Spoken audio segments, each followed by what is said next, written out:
안녕하세요. 세상에서 돌아보기입니다. 지난번에 세 번에 걸쳐서 탄허, 한동석, 도선의 한반도 통일에 대한 얘기를 제가 소개시켜 드렸는데, 오늘은 그 종합편을 한번 만들어 보려고 합니다. 서로 뭐 공통적인 부분은 공통적인 부분으로 언급하고, 또 보완적인 부분도 또 있고, 또 그걸 한꺼번에 또 들었을 때는 살펴봤을 때는 저한테도 또 새로운 시각 같은 게 또 떠올랐거든요. 그래서 여러분도 혹시 그럴 수도 있을 것 같아서 오늘 만들어 보기로 했습니다. 먼저 그 통일의 시기를 보면은 탄허 같은 경우는 2000 초반에서 2040년이라고 언급을 했고, 특히나 이제 2010년에서 2020년 사이가 가능성이 많다, 이런 큰 계기가 생길 수 있다 언급을 했었고, 한동석은 구체적 시기는 언급 안 했습니다만은 이런저런 정권 후에 이런 정권이 등장하고 저런 정권이 등장한 다음에 합종연행을 해서 뭐가 될 것이다, 이런 식으로 언급을 했는데, 그 횟수를 대충 이제 짐작을 해보면 2000년 초반에서 2040년 이 사이에 들어옵니다. 예. 도선 비기도 지난번에 말씀드렸다시피 최시영이 깨우친 1860년 이후 삼갑자가 되는 시점에 통일이 된다고 이야기를 했죠. 삼갑자가 되는 시점 2040년까지입니다. 예. 그래서 그런 부분에서는 시기적으로 이제 공감대가 있었고요. 통일의 방식에 대해서는 탄핵 같은 경우는 전쟁 없이 남한에 다소 혼란이 있겠지만 남한 주도로 해서 남북이 하나 되는 정부, 연방 정부나 연합국 형태가 아닌 남북이 하나 되는 단일 정부가 생긴다, 이런 언급을 했고요. 한동석은 정부 형태에 대해서는 큰 언급은 없었습니다만 전쟁은 없다라는 것, 그리고 남한의 주도로 통일이 된다. 그 지분이 8대2 정도이다 라고 언급했죠. 지난번 동영상에서 말씀드렸다시피 한동석이 예언하던 시기는 60년대 70년대입니다. 저희가 심지어 북한보다 살기 어려웠던 시절이기도 합니다. 당시에는. 근데 향후 통일될 시기에 남한의 지분이 8대2라고 언급한 것은 상당히 독특한 부분이라고 이렇게 말씀을 드렸었죠. 도선의 경우에도 한반도의 통일이 큰 분기점이 되는데, 세상 변화에 있어서 그 중심에 한반도의 통일이 있고, 한반도의 통일의 가장 큰 이유는 총명신예를 가진 사람들의 모임이다. 슬기롭고 바른 마음을 가진 사람들의 모임이 통일을 이룬다라고 언급을 합니다. 그래서 비폭력적인 방법으로 통일을 암시하고 예언하고 있는 것이 아닌가, 그렇게 해석이 되는 부분이죠. 또한 이제 남북 통일에 대해서 언급을 할 때 있어서 남북이 갈라진 이후에 통일이 되기 이전까지의 상황 설명에 있어서 북한이 배제가 되어 있습니다. 대신 반면에 남한의 상황에 대해서 아주 구체적으로 언급이 되어 있고, 그 다음 통일이 되는 순으로 진행이 되게 예언이 구성이 되어 있습니다. 이것 또한 남한 주도로 통일이 된다, 이런 걸 예언한다고 볼 수 있습니다. 탄허하고 도선은 통일이 될 시기에 어떤 세계 정세에 대해서 참고할 만한 그런 언급들을 한 바가 있는데요. 우선 탄허는 우리 주변국 중에서 일본 같은 경우는 일본이 무수로 가라앉는다, 큰 이제 자연재해를 겪는다, 그렇기 때문에 나라가 거의 생명을 부재하기 어려울 정도까지 상황에 처하게 된다, 이렇게 언급을 했고요. 미국은 지금보다는 많이 쇠약해지지만 한반도의 통일에 대해서 지원하는 입장이 될 것이다, 이런 언급을 했죠. 예. 그리고 도선의 경우에는 그 말미에 주변 삼국들이 우리의 한국을 추대한다, 한반도를 추대해서 한반도를 지도자의 위치로 추대를 하고 세상의 여러 가지 종교나 문화, 철학들이 하나로 새로운 세상을 위해서 헤쳐 모여야 한다, 재탄생한다, 모순을 해결하고 새로운 구심점으로서 재형성시킨다. 그리고 주변 국가들이 그거를 자연스럽게 한국이 그 포지션에 그 위치가 될 수 있도록 추대한다, 이런 식의 언급을 합니다. 그에 앞서 기병서세라고 했죠. 서쪽 변방에서 병사가 일어난다. 그때 제가 소개해드린 책에서는 그걸 평화적인 방식으로 해석을 했었습니다만은 제가 보기에는 서양의 변방에서 전쟁이 일어날 수 있다라는 뜻으로 해석을 했고 병이 그 도선 비기 도선 예언의 270환자 중에서 병사죠. 예. 그걸 의미하는 단어는 이게 유일합니다. 그전에 뭐 졸이 있었지만 거기는 이제 밀란을 의미하는 것이 앞뒤 정확으로 분명히 했지만 이거 같은 경우는 병사를 일으킨다 라고 봤을 때 어떤 혼란이 있을 수 있다. 대신 앞뒤 문맥으로 봤을 때 한반도가 아닌 다른 지역 서쪽 어디에선가 전쟁이 일어나고 그거를 수습하는 과정에서 주변 나라들의 추대를 받아서 한반도가 새로운 리더십을 행사할 수 있는 위치에 되며 그런 모순들을 해결하는 새로운 패러다임을 제시한다. 뭐 이렇게 해석할 수 있는 여지가 있다고 말씀드린 바가 있습니다. 그러면 이 세 사람의 예언하는 통일에 대한 예언 시기가 유사한 이유는 뭔가 생각해 볼 필요가 있습니다. 이거는 동양 사상의 핵심이라고 볼 수 있죠. 주역이죠. 주역이 고대 동양 사상들을 축약시켜 놓은 것입니다. 어떻게 보면 그거를 해석하는 과정에서 그 선후천이라는 개념이 있습니다. 모든 것은 사이클이 있지 않습니까? 하루는 24시간이 계속 반복되고 1년 360일이 반복되고 사계절이 반복되고 그런 것처럼 지구도 그렇게 반복이 된다는 것은 사이클로서 우리 60갑자도 60년마다 반복이 되는 거 아니겠습니까? 예. 자, 그 과정에서 주역에서 그리고 동양학에서 많이 언급하는 부분이 선천과 후천이라는 개념이 있습니다. 선천에서 후천으로 넘어가는 시기가 지금이다. 이미 들어갔을 수도 있고 그 계기가 되는 것이 선에서 후천으로의 변화되는 가장 큰 계기가 한반도의 통일이다. 그래서 통일되는 시기는 곧 선후천에 바뀌는 시기다. 그래서 선후천에 바뀌는 시기에 대해서는 조금씩의 이제 계산 방법에 따라서 차이가 있습니다만은 대충 지금을 가리키고 있는 것이거든요. 그래서 이 세 사람의 통일 시기가 비슷해진 것입니다. 그래서 아까 말씀드린 것처럼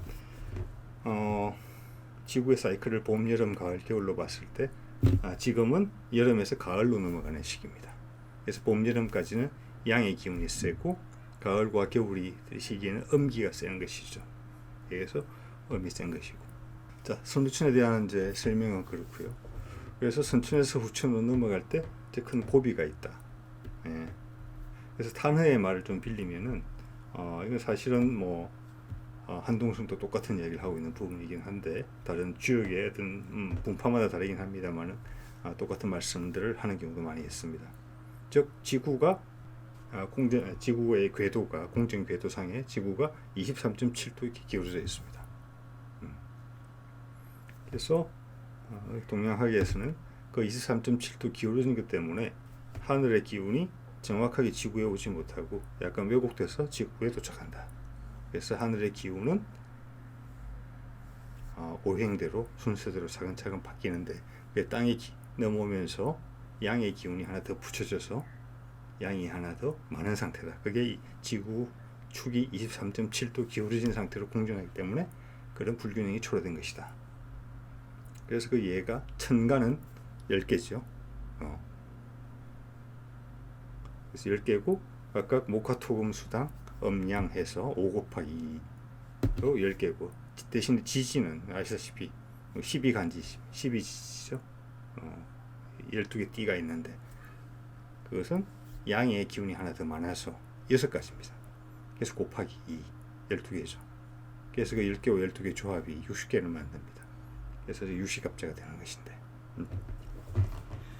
그래서 이제 탄허의 이야기는 그 23.7도로 기울어진 그 각도 자체가 변하고 있습니다. 사실은 요즘은 찾아봤더니 23.5도라고 언급을 해요. 예전에 24.7도라고 언급을 했는데 이 각도가 움직이고 있습니다. 왔다 갔다 하면서 그 주기에 대한 어떤 정보는 찾을 수가 없었습니다. 제가 찾는 범위 내에서. 자, 그게 선천에서 후천으로 넘어가는 데에서는 그 지축이 거의 선다. 각도가 많이 작아진다라고 이야기를 하고 있어요. 예. 그 각도가 갑자기 급격히 틀어지게 되면 지구상의 기후에 변화가 오는 것이죠. 예. 그런 일이 발생할 수 있다. 그래서 갑작스럽게 기온 변화가 생겨서 북극에 얼음이 이미 녹고 있죠. 많이 지구 온난화 문제에 녹을 수 있다. 그래서 해수면이 올라가서 낮은 곳이 물에 잠기고 또 어떤 곳에서는 반대로 융기가 일어난다. 이런 언급입니다. 그래서 처음 들었을 때는 이렇게 조금 과학하고는 거리가 있지 않느냐 이렇게 생각할 수 있는데 반드시 그렇지 않을 수 있습니다. 제가 아까 말씀드린 것처럼 지축이 23.7도 기울어진 것은 그 상태를 유지하고 있는 게 아닙니다. 왔다 갔다 하고 있어요. 늘어나기도 하고 줄어들기도 하고. 그렇죠? 네. 그리고 저희가 23.7도로 기울어진 상태로 이렇게 돌고 있지 않습니까? 근데 그 23.7도로 기울어진 것이 지금 앞으로 23.7도 기울어졌다고 생각하면은 그게 한 11,000-12,000년이 지나면은 이게 뒤로 지구가 뒤로 누워서 23.7도 기울어집니다. 즉 360도 이렇게 제자리 돌아오는데 26,000년이 걸린다고 해요. 세차 운동이라고 하고 세차 운동의 주기죠. 그런 세차 운동이 발생하는 이유는 주된 이유는 해와 달의 인력 때문에 발생을 한다고 합니다. 그렇죠? 그래서 현재는 저희가 이렇게 기울어 있다고 봤을 때 현재는 봄이 이렇게 기울어지면 가을이 됩니다. 즉 13,000년마다 계절이 한 번씩 바뀌는 겁니다. 여러분 그런 생각 못 해보셨죠? 지금 사하라 사막에서 코끼리가 발견되고 하마의 화석이 발견됩니다. 예전에 그곳은 초원이었습니다. 숲도 울창했고요. 그렇지만 세차 운동에 의해서 햇볕을 받는 각도가 달라지니 기후가 바뀐 것입니다. 예, 우리의 기후도 바뀌고 있겠죠. 예전보다 많이 더워진 거 저 나이 정도 되신 분들은 아마 느끼실 겁니다. 그것뿐만이 아닙니다. 지구상의 북, 진북이라고 하죠. 그것과 저희 나침판이 가리키는 자북, 우리 지구는 하나의 큰 자석이기도 합니다. 그죠? 그 자북의 위치가 다릅니다. 그래서 그 위치가 오차가 있죠. 그래서 나침판은 자북을 가리키는데 나침판을 가지고 저희는 진북을 가고 싶어 하거든요. 북극점을. 그래서 그 오차를 상쇄시켜주는 기계가 자이로스코프라는 기계입니다. 그래서 항공기나 배에 실려 있죠. 그게 장착되어 있죠. 그런데 1920년 한 100년 전만 해도 그 자북의 위치가 캐나다 이북에 있었어요. 캐나다 북방에. 그래서 진북과의 거리가 한 1000km 정도 됐다고 합니다. 근데 이게 이제 1년에 평균 한 18km 정도 이동을 했다고 해요. 러시아 쪽으로. 뭐 대충의 방향은 진북의 방향을 향해 가면서. 그래서 5년마다 그 데이터를 업데이트를 했는데 최근에는 그 신문 기사에 날 정도로 그 이동 속도가 빨라졌다고 합니다. 1년에 뭐 50km 이상씩. 그래서 업데이트하는 주기를 오차를 최소화하기 위해서 3년으로 줄였다고 합니다. 예. 자, 그런 일이 발생을 하고 있고.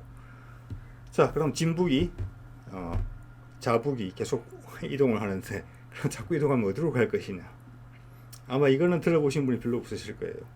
우리는 자석인데 자석은 북극과 N극과 S극이 있지 않습니까? 그게 지구의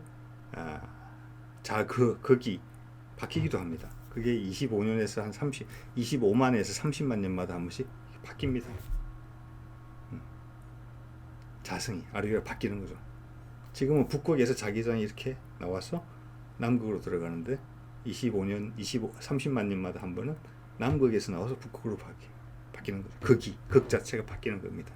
예. 즉 자석을 거꾸로 돌려놓는 셈이 되는 겁니다. 근데 지금 마지막 현대과학에서 이야기하기를 마지막으로 자극이 뒤바뀐 게 78만 년 전이래요. 그래서 지금 한참 그 사이에 한 번쯤 바뀌었어야 되는데 안 바뀐 겁니다. 그래서 그런 학술 논문이 나와서 네이처에 실리기도 했습니다. 향후 1000년 안에 그게 전환이 발생할 수가 있다. 예. 뭔가 시기를 하나 건너뛴 거죠. 예. 자, 그런 일들도 있습니다. 그리고 저희가 지구가 태양 주위를 도는데 그게 타원이죠. 근데 그것도 주기가 있습니다. 타원을 모양을 가질 수도 있고 정원의 모양을 가질 수도 있습니다. 이게 바뀌는 거죠. 주기를 가지고 그 주기에 대한 구체적인 정보는 찾지는 못했습니다. 그렇지만 그거 바뀝니다. 그게 어느 정도 주기를 가지고 있는 것 같아요. 그래서 태양과 지구 사이에 1년에 걸쳐서 평균 거리가 가까우면 지구 전체 온도가 올라갑니다. 받는 에너지 양이 많아지니까. 거리가 멀어지면 반대로 지구의 기온이 떨어지겠죠. 그게 빙하기와 간빙기의 가장 이를 초래하는 가장 큰 이유입니다. 자, 저는 그런 언급 없이 단지 이산화탄소가 많이 발생해서 도시화로 인해서 경유차로 인해서 지구 온난화가 심해져서 전기차로 넘어가야 되겠다. 저는 의혹이 가득한 눈으로 쳐다보고 있죠. 그런 상황에 대해서는.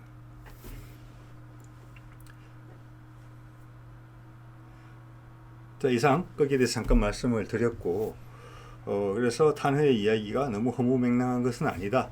단지 그는 예언가로서 비과학자로서 그의 오는 떠오르는 영감을 그렇게 해석했으며 그걸 현대 과학으로 구현을 하자고 해보면 너무 100% 허무맹랑한 이야기만큼은 아니다라는 이야기를 제가 말씀을 드린 거고요. 또 하나 이제 탄호와 도순이 언급한 것이, 탄호는 구체적으로 언급합니다. 많은 사람들이 필요하다. 인재가 많이 필요하다. 한반도가 제대로 되기 위해서는, 한반도가 리더십을 발휘하기 위해서는 우리가 지금 이렇게까지 알고 있던 그 인재가 아니다. 자기만을 위한 인재, 강자한테 강한 인재, 강자한테 약하고 약자한테 강한 인재, 비서 같은 인재들, 우리가 지금 주위에서 많이 보는 그런 인재들이죠. 그런 인재들을 원한이 필요한 게 아니다. 제대로 된 인재, 우리의 마음속에 한국인이라면 누구나 알고 있는 그 제대로 된 인재상 아시죠? 겸양을 갖추면서 능력이 있고 세상을 볼 수 있고 남을 배려할 줄 아는 그런 인재들이 더 많이 필요할 때다. 한국 땅만이 아니라 전 세계에 가서 활동을 해야 되니, 이런 언급을 했고요. 도서는 여기서 총명신예를 가진 그런 그룹이 필요하다라고 이야기를 했습니다. 같은 이야기라고 생각됩니다. 그 총명신예를 가진 인재가 제가 좀 전에 말씀드린 그런 인재와 같습니다. 그런 사람들이 통일을 이루고, 그런 사람들이 한반도 땅에서 통일을 이루는 과정에서 모범을 보이고 세계사적 문제에 대해서 새로운 대안을 제시함으로써 세계적인 리더십을 확보할 수 있는 그런 사람들의 모임인 거죠. 이미 주위에서 그런 사람들 조금씩 나타나고 있는 것 같습니다. 자, 그럼 동양학에서 선후천 변화에 있어서 좀 전에는 예언 속에 등장하는 지구적 변화에 대해서 물리적 변화에서 말씀드렸다면은, 그 문화적 변화는 이렇습니다. 변화가 그냥 일어나겠습니까? 예언은 예언이고 우리 예언가가 아닌 우리는 하루하루를 살아갑니다. 우리한테도 할 일이 있겠죠. 예언만 보고 손가락을 빨고 있을 수는 없는 것이니까요. 그렇죠? 그래서 많은 사람들이 새로운 걸 하기 위해서는 각성을 해야 됩니다. 여태까지 한 것 중에 정말 잘못돼서 두 번 다시 일은 안 할 거야. 그리고 이거는 좀 힘들더라도 해야 돼. 이런 부분들이죠. 자, 그럼 한반도가 리더십을 행사하고 특히 남한 주도로서 한반도 통일이 된다고 이 예언가들이 언급하는 것처럼 된다면은, 우리 남한에 지금 한반도 남쪽에 살고 있는 우리가 이 세상 누구보다도 빨리 그리고 많이 기존까지 해왔던 것에 잘못된 부분에 대해서 각성을 하고 먼저 깨우쳐야 되겠죠. 지금 코비드-19 사태로 인해서 전 세계가 각성을 하고 있습니다. 얼마나 발을 더 깊이 담고 될지는 모르겠어요. 그렇지만 우리가 먼저 깨우치고 어떻게 해결해야 되는지 그 대안을 제시하고 있죠. 이미 세상 사람들 많이 깨치고 있습니다. 바뀌고 있습니다. 그들이 수백 년 동안 생각해왔던 선진국과 후진국의 이분법적인 사고가 벌써 그 틀이 뿌리째 흔들리고 있죠. 오늘은 여기까지 하겠습니다. 고맙습니다.